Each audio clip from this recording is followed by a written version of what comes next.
Good morning, this is Deborah Matthews, Vicar of Verwood. I'm sure that I'm not the only grandmother who is booked in to look after grandchildren at some point during the next 6 weeks. My first day in charge was last week. I always think that once the children are engrossed in their electronic games, that I can sneak back into my study to do some work. But that wasn't to be. And in the meantime, Grandad has found a reason to go to Morrison's for some peace and quiet, although he did get back in time to fix us some lunch. We didn't go out or have any special activity booked, but we spent time together. We went out into the garden to try and tidy it up a bit after the stormy weather. My granddaughter was very helpful. She was extremely good at weeding, knowing the difference between the plants and weeds, and even knowing some of their names. I marvelled at her quick memory. I used to know the names of lots of flowers too, but it takes me longer to recall them now.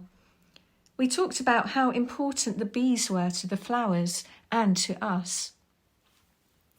And then my granddaughter said how sad it was that beautiful flowers, weeds or not, had to die. And then she told me that everything had to die in the end. That was part of life. I marvelled again at her 5-year-old grasp of life and death. I told her how I believe that when we die, we go to be with God, so death is not the end. And she agreed that one day she would be with her dog and her other grandma again.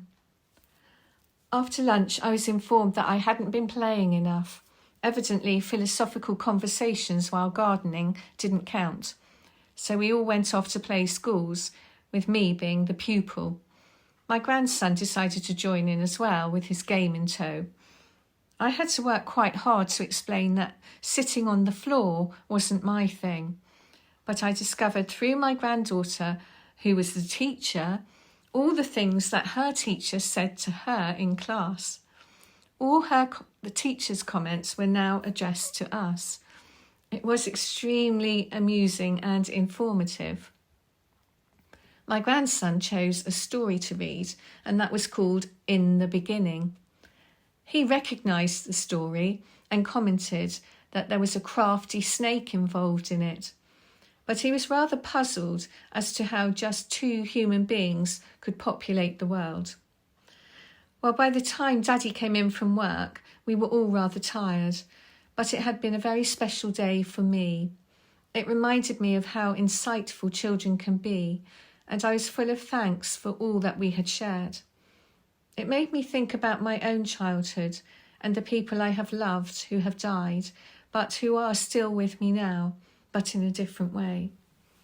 It was a living example of the continuity that my granddaughter had spoken to me about amongst the weeds.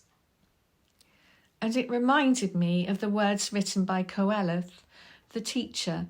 In Ecclesiastes chapter 3, he writes, "To everything there is a season, a time for every purpose under heaven, a time to be born and a time to die, a time to plant and a time to pluck what is planted, a time to kill and a time to heal, a time to break down and a time to build up, a time to weep and a time to laugh, a time to mourn and a time to dance, a time to cast away stones and a time to gather stones, a time to embrace and a time to refrain from embracing, a time to gain and a time to lose, a time to keep and a time to throw away, a time to tear and a time to sow, a time to keep silence and a time to speak, a time to love and a time to hate, a time of war and a time of peace." Without God, life can be seen as just a series of moments in time.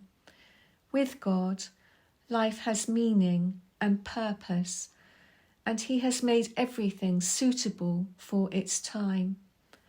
And God has put eternity into our hearts.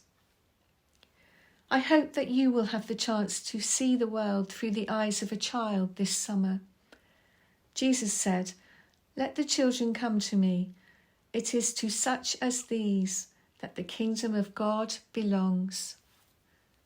God bless you.